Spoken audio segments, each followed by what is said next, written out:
Heading डालो 1 number लगा के, आर्य समाज।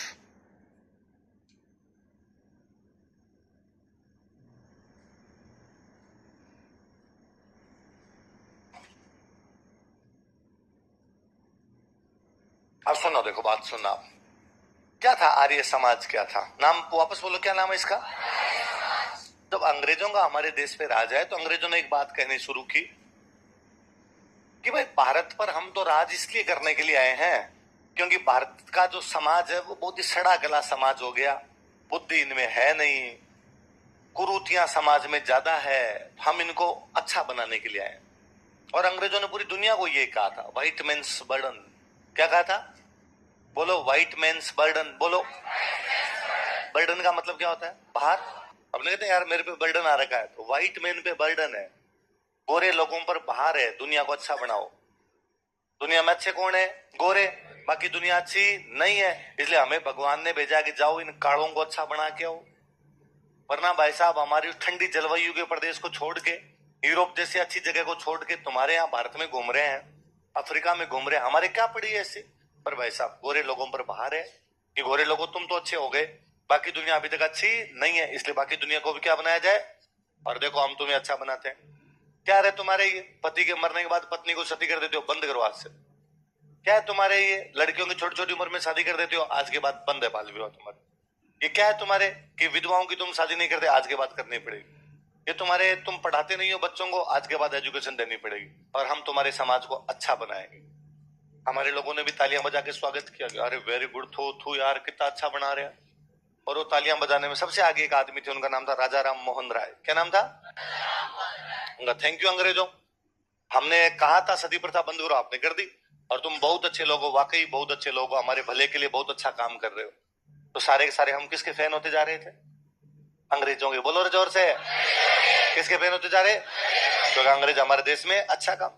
और जब आप ये मान लेते हो ना, जब आपके ऊपर जो राज कर रहा आप मान लेते हो कि अच्छे हैं, फिर तो आप विरोध ही नहीं करोगे।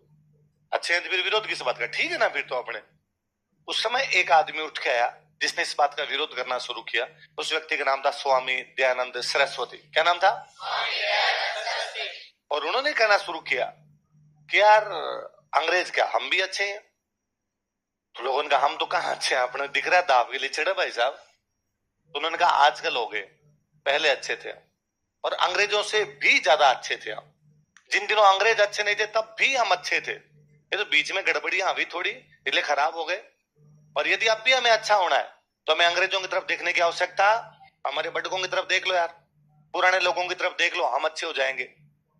तो आपको क्या पता कि हम अच्छे थे? तो क्या मैंने पुरानी किताबें पढ़ी है? ऐसी कौन सी किताब पढ़ी जिसमें लिखा हम अच्छे थे? तो क्या अपनी सबसे पुरानी किताब है ऋग्वेद। कौन सी है? तो ऋग्वेद पढ़ लो, ऋग्वेद में लिखा हुआ वैसे हमारा समाज था, उस समाज में देख लो आप क्या क्या चीजें हैं, वैसा बना लो अपने समाज को। कैसे? तो कि ऋग्वेद पढ़ो और पूरा पढ़ के बता दो उसमें कहीं भी सती प्रथा लिखी हुई है क्या? नहीं है। उसमें कहीं लिखा हुआ है क्या कि विधवा जो महिला है वो शादी नहीं कर सकती? कि नहीं, उल्टा हमारे तो स्मृति ग्रंथों में पराशर स्मृति कहती है कि नहीं, महिलाओं को कई मामलों के अंदर दोबारा शादी करने का अधिकार है। कि बताओ इसके अंदर लिखा हुआ है क्या लड़कियों को पढ़ाना नहीं चाहिए? कि नहीं, उल्टा इसमें तो ये लिखा हुआ है कि गोसा सिकता अपाला लोपा मुद्रा और कक्षावृत्ति ने वैदिक मंत्रों की रचना की थी। यदि वैदिक मंत्रों की रचना कर रही है महिला, इसका मतलब पढ़ी लिखी है। कि कहीं लिखा हुआ है क्या महिलाओं को घूंघट रखने चाहिए? कि नहीं, उल्टा आपने तो उपनिषदों के अंदर लिखा हुआ है कि राजा जनक के दरबार में याज्ञवल्क्य ऋषि के साथ में गार्गी नाम की एक महिला ने डिबेट की थी और गार्गी याज्ञवल्क्य को हरा देती है। अब गार्गी यदि डिबेट करती है इसका मतलब गार्गी पढ़ी लिखी है, तभी डिबेट कर पाएगी। और गार्गी भरे दरबार में डिबेट कर रही है, घूंघट तो नहीं है, तभी भरे दरबार में आ पाई, वरना तो पर्दा पड़ता थी, पुरुषों के बीच में आई कैसे वो? तो कहा अरे हमारा समाज तो इसका मतलब अच्छा, तो उनका मैं तो कह रहा हूं, इसलिए यदि समाज को अच्छा बनाना है तो वेदों की ओर लौटो। क्या नारा दिया? आर्य समाज का नारा क्या था? बैक टू द वेदास, वेदों की ओर लौटो, वेदों में जैसा समाज हम वैसा समाज बनाएंगे। अच्छा, वेदों में लोगों को कहा गया आर्य। क्या कहा गया?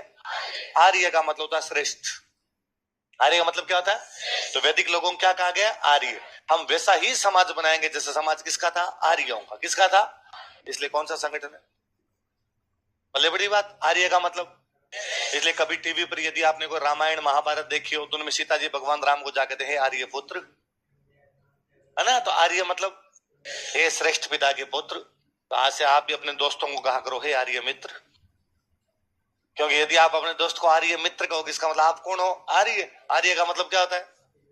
खुद को तो श्रेष्ठ बताओ, या खुद को फील होता है सर? सर ऐसी कोई बात नहीं है सर, हमारे में खुद को तो यूं लगना चाहिए ना कि मैं श्रेष्ठ हूं। लगता है कि नहीं लगता तुम्हें? नहीं लगता?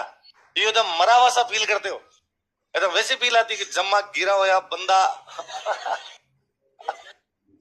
वैसा फील आता है। तो आर्य समाज बनाया था स्वामी दयानंद